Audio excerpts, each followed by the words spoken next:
So what I'm going to teach you next is the next level we call like angulation and edge pressure. How that happens is instead of twisting with a rotary turn power, we're going to angulate. Where the angulation comes from comes from our hips, our hip position. It can come from our knees and then from our ankles, okay? So instead of the movement being on a horizontal plane, rotary, we're going to switch to side to an angle. So open up your stance about hip width apart. Go and take your poles and just keep this for balance. All right? Now, we're going to envision that we're going to head this direction, okay? Forward. What I want you to think about is we're going to basically take our knees, we're going to bend our knees in, turn our knees in like this, and notice how my hips counter. See how my hips start to twist a little bit? But it's not a twist like a rotary turn. My hips have to counter to allow for this angle bit.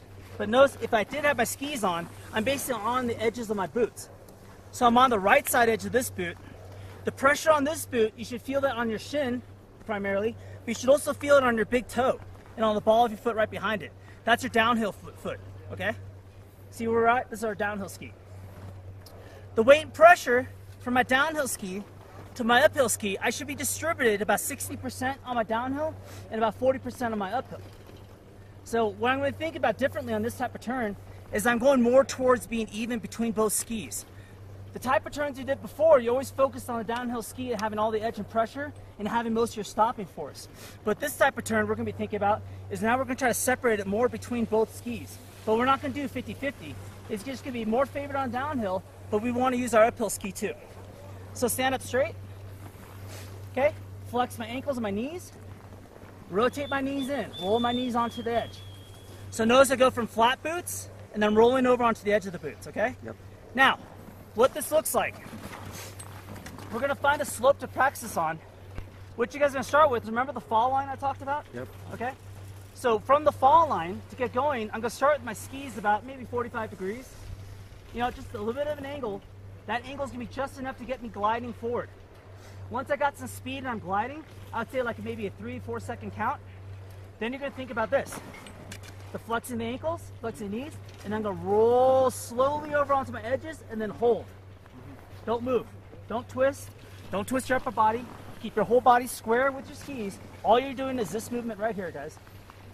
Okay? And then you're going to feel skis going from here, and then you're going to slowly arc and curve, and you're going to actually be facing up the hill by the time you're done. Okay? It's the facing up the hill that's going to stop you. Don't worry about anything else stopping you. Just wait until your skis are actually pointed up the hill and you glide to stop. Then, right after that, immediately pick up your skis and get across the fall line. Because if you don't, you're going to start sliding backwards. All right? So, steps again. What's the first step? Stance. Yes, ready to go. Flatten my skis out, about 45 degrees down the hill. Get going. Once I get some glide and some speed going, pressure my shins, slowly roll over onto edge and hold. Now, if you get this right, when you roll your knees over, about a second or two after you do that, you're going to feel your skis like lock on. Like they're going to feel like when people talk about ski turns on rails, when you guys read all those little articles about skis and they go, these skis turn on rails, this is the feeling they're talking about. Your skis are not going to move. They're going to feel locked on and you're going to glide, zero friction, zero resistance. You're going to glide and you're going to feel skis turning on their own up the hill.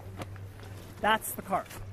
Okay? Copy. The way you know if you did this right, you look behind you and you see two trail tracks. You see two little lines in the snow, what we call railroad tracks, another term you read about in magazines. If you see two railroad tracks going right up to where your skis are at, that way you know they're yours. That's the railroad tracks that you got from carving. Okay? So let's head over to a slope. Downhill ski. 就像你站上去的时候，你就至少还有一个安全。 No. No, get to the shoes. I'll just keep it on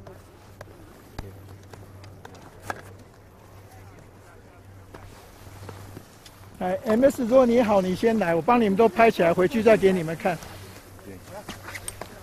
照他刚刚讲的弄一次，我都给你们看一次，回去你们自己看就知道哪里对哪里错了。No， 在。其实那一点点还好，是你没有穿到我。啊，没有穿到里面。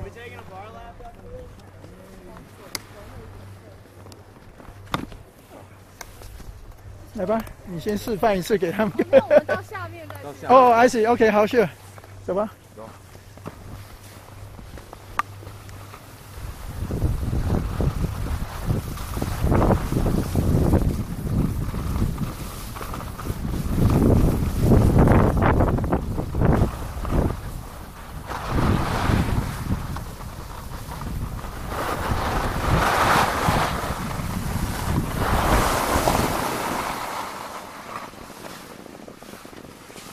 And we go to the other side, it's less people.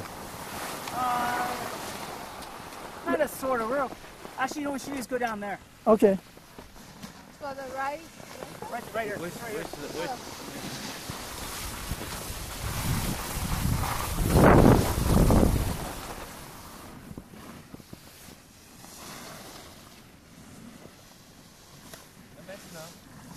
应该马上来。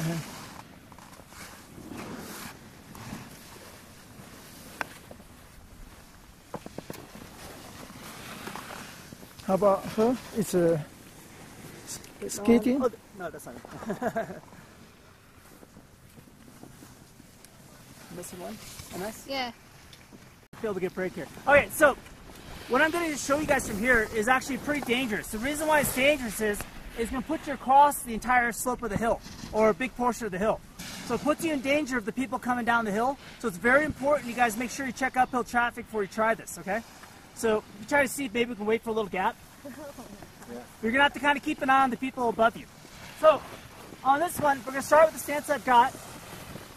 I'm going to point my skis about a 45-degree angle down the hill enough to get going. And you're going to watch me roll my skis over onto the edge, and I'm going to arc and turn across the hill until I come to a stop. See if I can wait. After this skier should be good right here. All right, so here.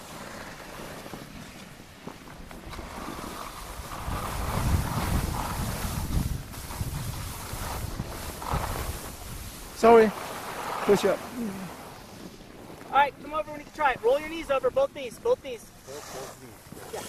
Okay, then come over here. Scoot all the way over the side, get out of the way.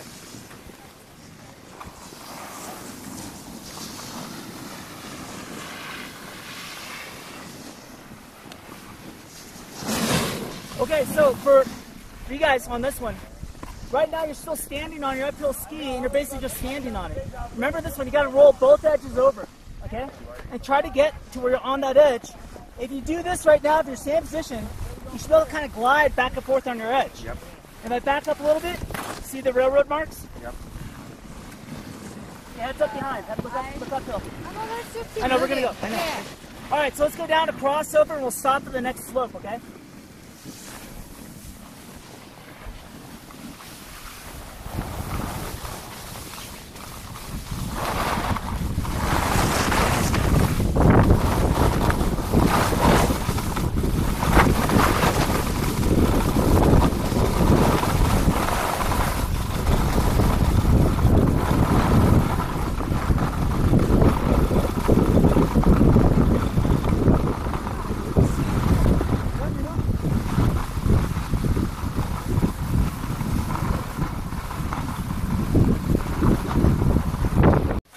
Every time you guys find yourself on one of these flat traverse sections, this is what you guys should be practicing. You guys should be practicing just slowly rolling onto your edge, hold. Wait till the ski starts to arc and turn around. Slowly flatten it. Wait a couple of seconds. Roll onto the other direction. Flatten it. Roll on the other. So now what I don't want you to do is this. What I want you to do is long, lazy turns, purely on edge. Flat. Slowly roll onto the edge. Long, lazy turn. Flat. Hold for a couple seconds. Watch how I do this. Hold on. But falling. Just your cruising speed. Don't need to go really fast.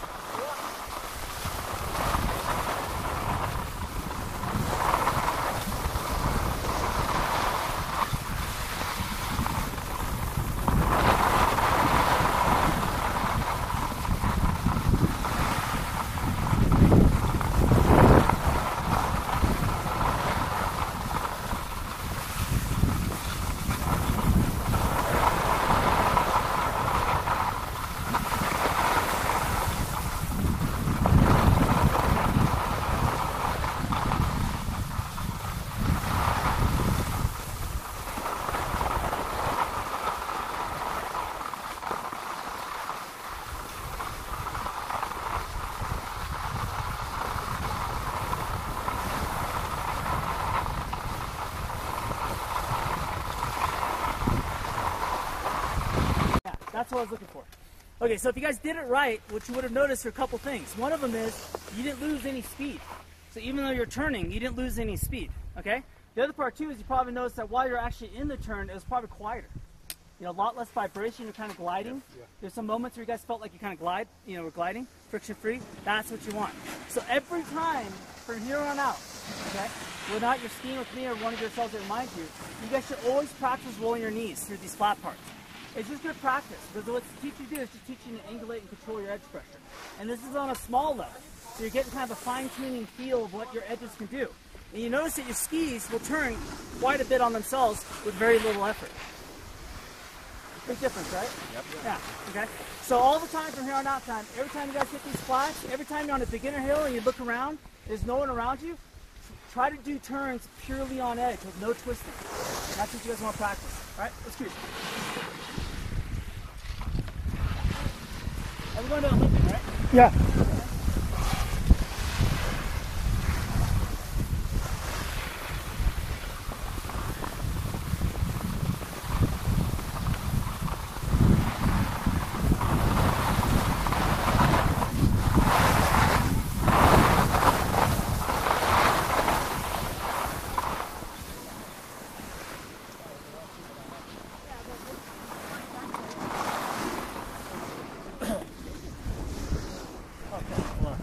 So for you guys, if I took the two things I showed you guys, moving my forearm balance forward as I flatten my skis, I use that to start my turn, and then I finish my turn by being on edge, like I showed you guys with the carve.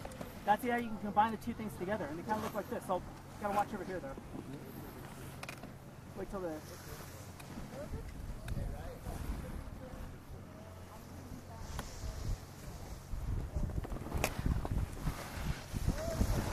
那就等于不要强迫这样 twist 它就对了，让它自动转过来。嗯。Okay, so I'm combining the two right here. Get my stance right away and across the fall line. Wait for the center here. I'm going to start transferring my weight forward, flatten my ski. Wait.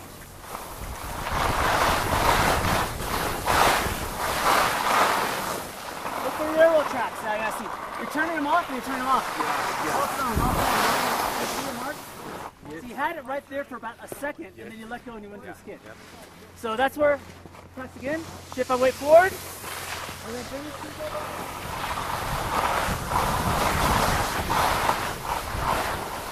Lots of edge angle, lots of angle. Get that edge over. Yeah, more edge angle. So you guys are kind of like, move it, bring it over on edge, and hold it. So, that's a good hill practice spot. All right, so here, check my uphill traffic, flat my skis.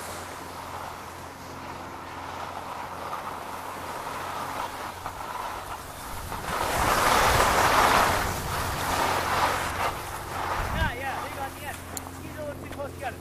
So the thing is too, guys, yeah, there it is. Nice, you feel in the middle that glide? That's what you got, look at your mark, see that? So don't point yourself straight down the hill because you'll go too fast.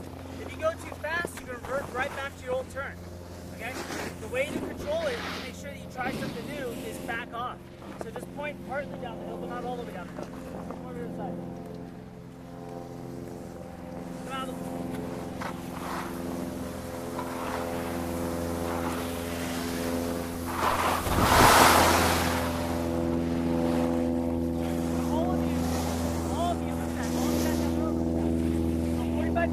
Watch my edge angle.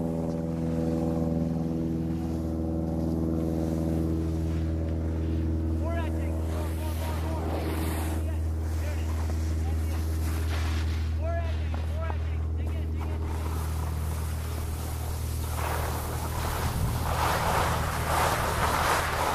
Yeah, there it is.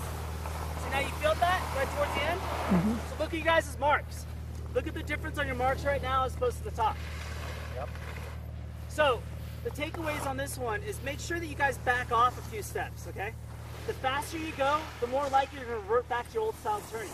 If you guys really do want to improve, you want to practice something, take yourself off of the steeper, more difficult runs, get on something that's like way too comfortable, like you look at the hill and go, oh, this is stupid easy, okay? That's where you want to practice, okay?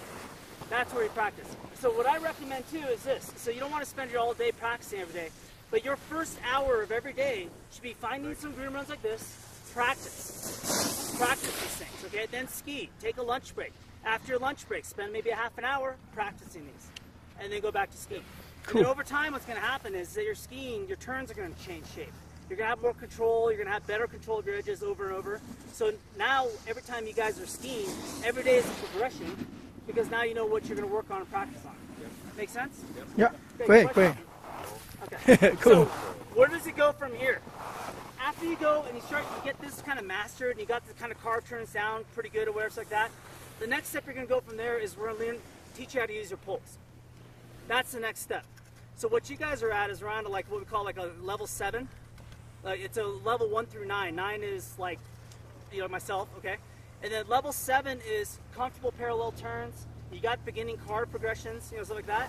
When you get to level 8 is where pole plant initiations come in.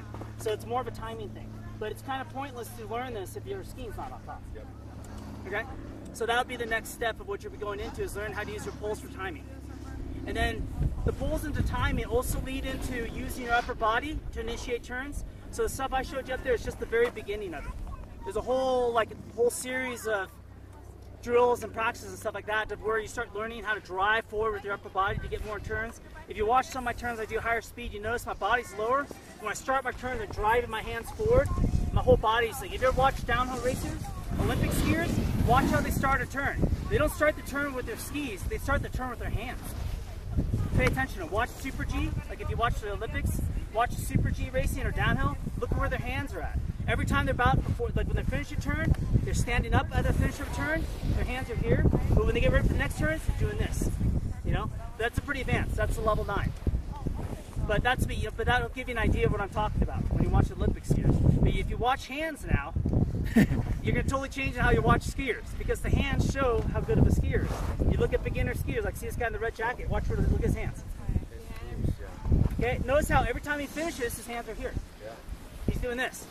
So every time he finishes turns, he has to get his upper body all the way back forward, get it back in front only to lose it on the next turn. So he's like a step behind. His upper body's a step behind his lower body on every single turn, exhausting. Not to mention kind of out of control. But so you guys, this will change how you guys watch everybody skiing when you start seeing their hands. Okay? All right. Okay, cool. You guys ski, I'll follow you guys. Okay. So most people's mistake is like their ego. Their ego is bigger than their brain. Yeah. So they kind of feel like they're not improving unless they're putting themselves on more difficult surfaces.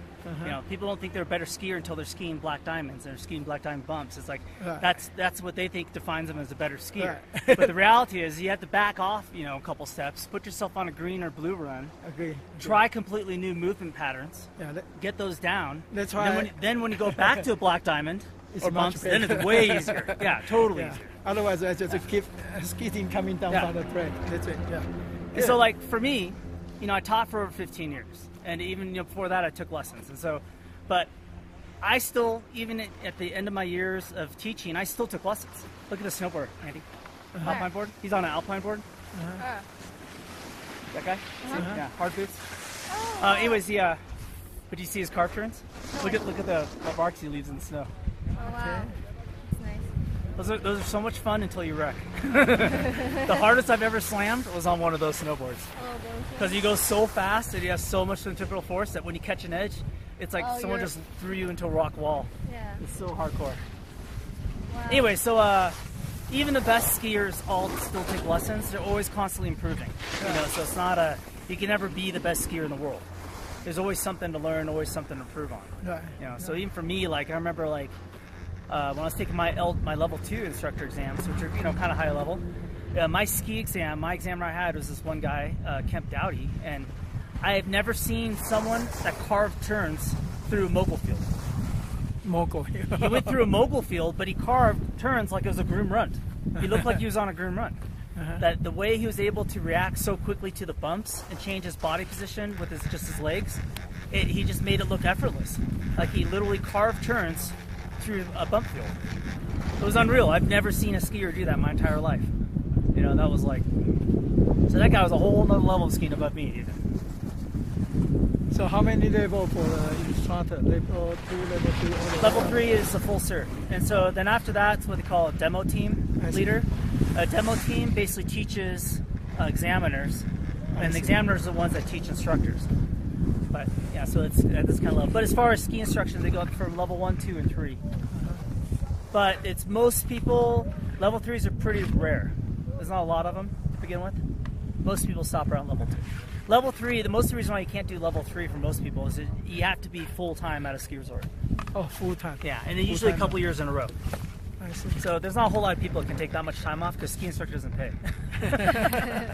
You can't make a living off of it. No, huh? No. No, the full time. No. I mean, you can scratch by, but the problem is that most ski towns are expensive to live in. That's And the right. pay is just not there. I mean, it's like, they might make, if they're a top level instructor, they might be making $20 an hour at the most. Oh. But shit, they'll spend all their money just surviving in the town. Huh. Even then, it's probably a lot of ramen dinner. So that's why level 3 is like a full commitment, and it's hard for people to be able to commit to that. Uh-huh. They've got to give up like a lot of materialism to be a level 3, and it's expensive. You got to do a lot of clinics. You got to travel a lot. And it's expensive to do it. Oh, you cannot just get the level in the same result. No, you got to, because the clinics are all over the place. I see.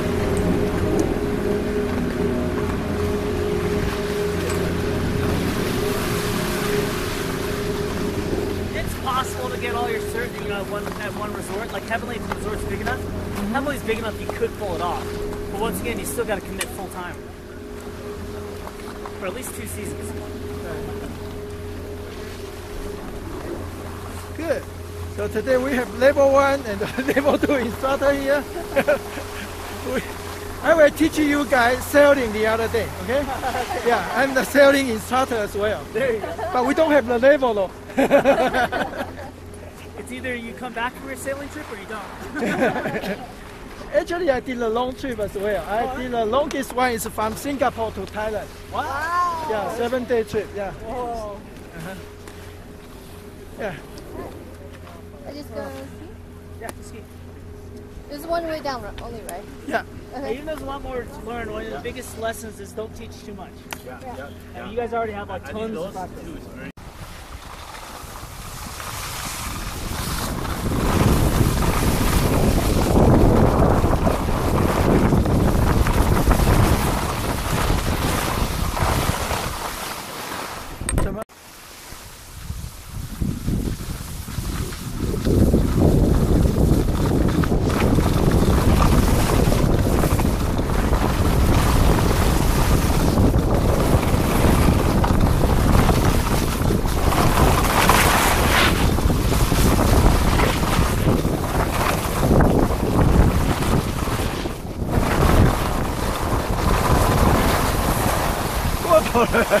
Here.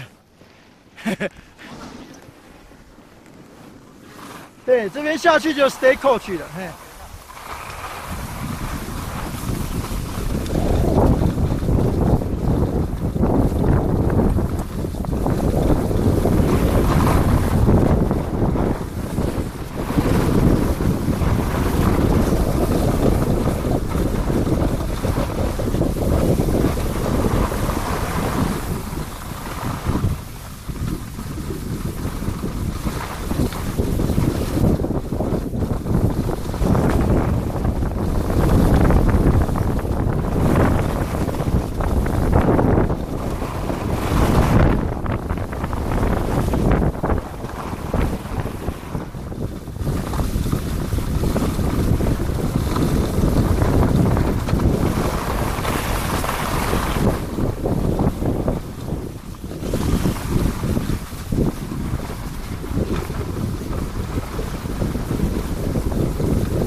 走了。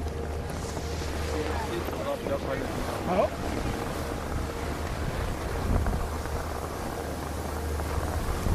Terrible, we say, how you start to take this for granted.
OK。